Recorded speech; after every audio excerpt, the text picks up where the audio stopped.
And ta-da! Hi, you guys. Hello, and welcome to another episode of Tuesdays with Morrie. Oh, the book. Tuesdays with Morrie. Hi. I hope you had a great time. I hope you had a great weekend and a great week. And as you can see, we have company today. Hi. So I don't think this requires any kind of introduction, but still, I thought it'll be a great thing to have faces on people we are going to read about. And so the next chapter is going to be the actual Tuesday, from which this journey started with Morrie. And as you can see, this is Mitch and this is Morrie. And see how happy Morrie looks. Yeah. I really like this picture. So another thing I would want to point out. So what I'm thinking is to post the episodes now every Tuesday because we are doing Tuesdays with Morrie, and this was a suggestion from a friend. You know who you are, and it seems like a really simple thought and very obvious thought rather, but overthinker's brain, we tend to skip the obvious. So without further ado, let me adjust myself into the frame. I know there are a lot of light spots coming in. I have no idea how to fix them. I tried moving the lights and everything, but didn't work. So if you have any suggestions, please do let me know.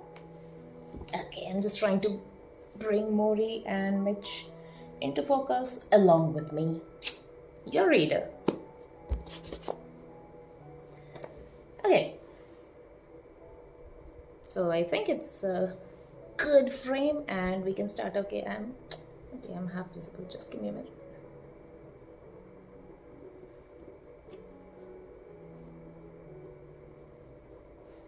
Okay, pretty good. We can start. You want me to read the recap? Nah, I know you're smarter than that. You have already checked out my previous video. If not, here's the clip. The discussions give me an excuse to talk to him. Fatherly conversations I cannot have with my own father, who would like me to be a lawyer. The way we try to fill in our voids. Morrie hates lawyers. What do you want to do when you get out of college? He asks. I want to be a musician, I say, piano player. Wonderful, he says, but that's a hard life. Yeah, a lot of shocks. That's what I hear. Still, he says, if you really want it, then you will make your dream happen. I want to hug him, to thank him for saying that, but I'm not that open, and I only nod instead.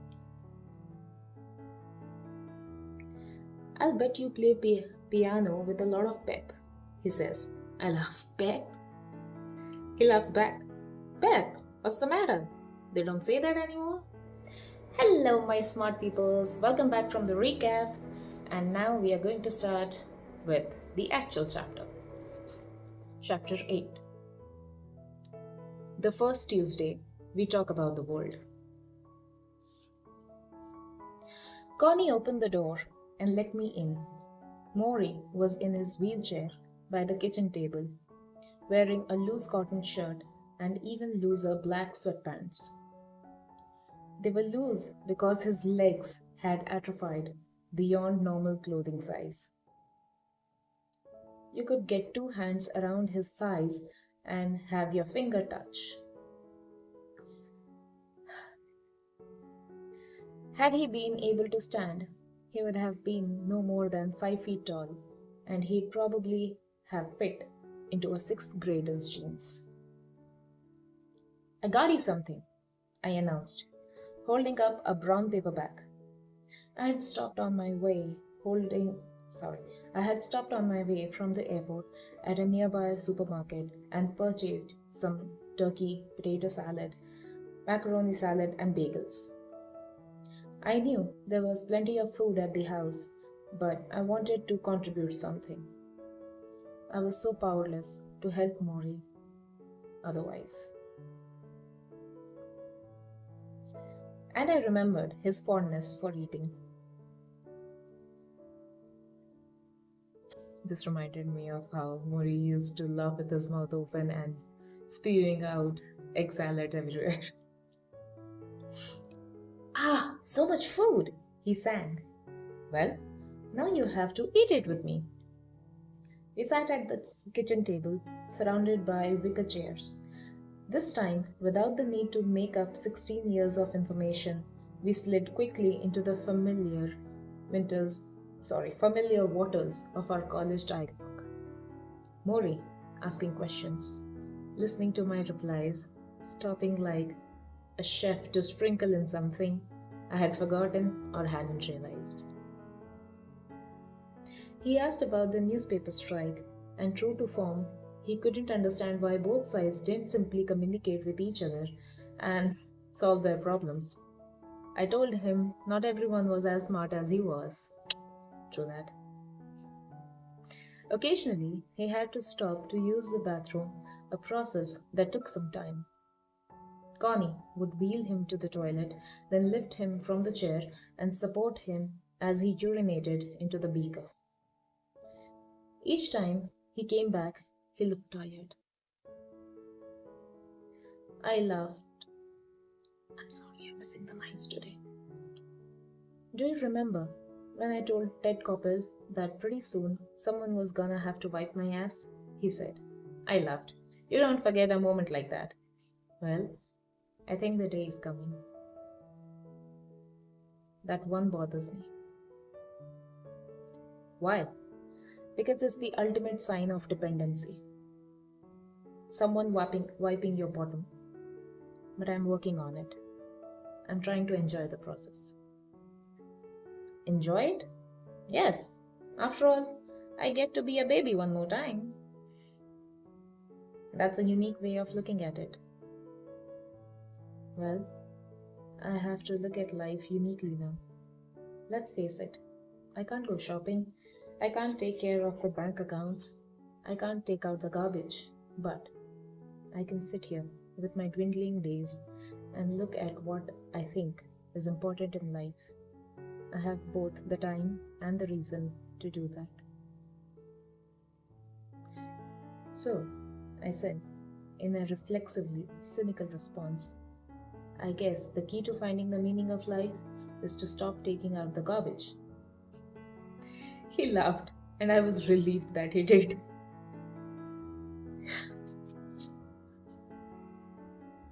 As Connie took the plates away, I noticed a stack of newspapers that had obviously been read before I got there. Do you bother keeping up with the news? I asked.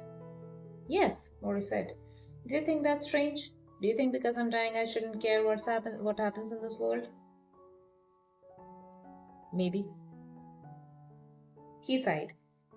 Maybe you're right. Maybe I shouldn't care.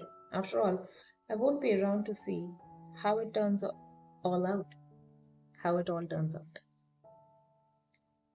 But it's hard to explain, Mitch. Now that I'm suffering, I feel closer to people who suffer than I ever did before. The other night on TV, I saw people in Bosnia running across the street, getting fired upon, killed, innocent victims, and I just started to cry. I feel their anguish as if it were my own. I don't know any of these people, but how can I put this? I'm almost drawn to them. I tried adjusting the frame again. These kind of look like teardrops or jewels under my eye, you know? Sorry, let's continue.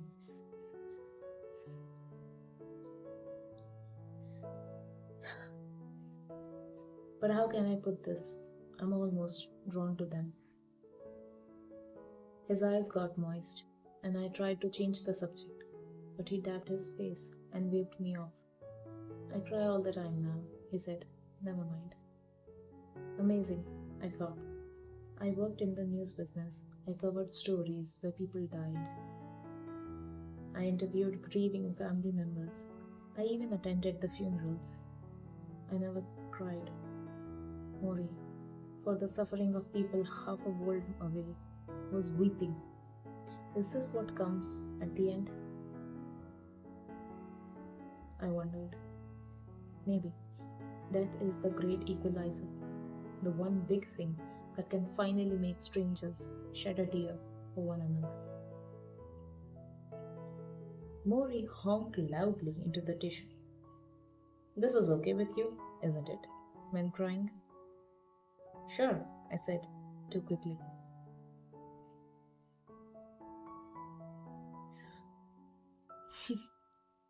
I love that he added too quickly here. He added, this simple phrase, too quickly,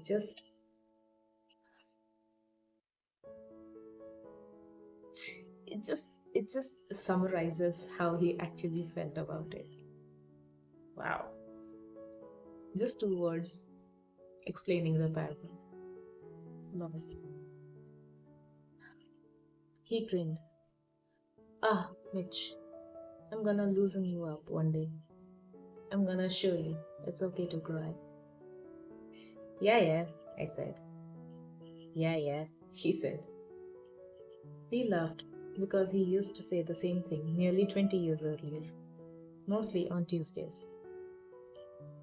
In fact, Tuesday had always been our day together. Most of my courses with Morrie were on Tuesdays.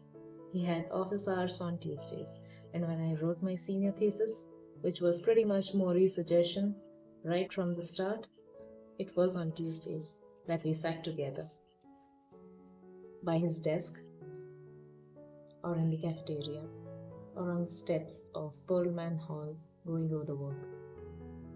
So, it seemed only fitting that we were back together on a Tuesday, here in the house with the Japanese maple out front.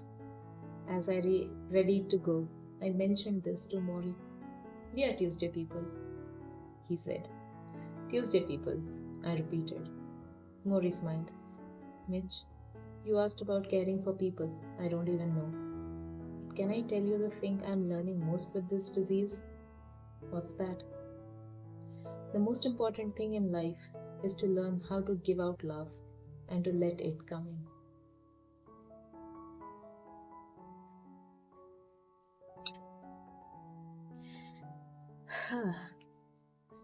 His voice dropped to a whisper. Let it come in. We think we don't deserve love. We think if we let it in, we'll become too soft. But a wise man named Levine said it right. He said, love is the only rational act. Love is the only rational act. He repeated it carefully, pausing for effect. Oh my goodness, I just did the same. Love is the only rational act. I nodded, like a good student, and he exhaled weakly. I leaned over to give him a hug, and then, although it is not really like me, I kissed him on the cheek. I felt his weakened hands on my arms, the thin stubble of his whiskers brushing my face. So you'll come back next Tuesday? He whispered. He enters the classroom, sits down, doesn't say anything. He looks at us, we look at him. At first, there are a few giggles, but Morrie only shrugs. And eventually, a deep silence falls, and we begin to notice the smallest sounds. The radiator humming in the corner of the room, the nasal breathing of one of the fat students. Some of us are agitated. When is he going to say something? We squirm, check our watches. A few students look out the window, trying to be above it all. This goes on a good 15 minutes. before Morrie finally breaks in a whisper. What's happening here? He asks, and slowly a discussion begins. As Morrie has wanted all along about the effect of silence on human relations. Why are we embarrassed by silence? What comfort do we find in all the noise?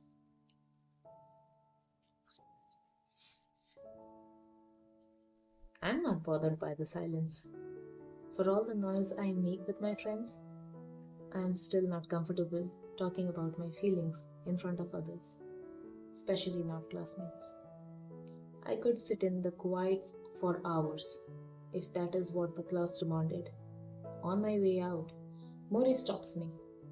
He didn't say much today. You didn't say much today, he remarks.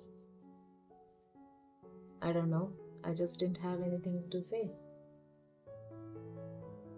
I think you have a lot to add. In fact, Mitch, you remind me of someone I knew who also liked to keep things to himself when he was younger. Who? Me. Hey guys, I know this chapter wasn't the most perfect one, the most smooth one that we have read so far. There were a lot of adjustments in the last minutes. The frame is different. This light is kind of bothering me, and I have no clue how to remove that. So, if you know, could you please let me know in the comments, and do let me know if you want me to redo this chapter or you're fine with the imperfections that we have in this one. Uh, just let me know how you liked it or didn't. Have a good one. Take care. See you in the next one.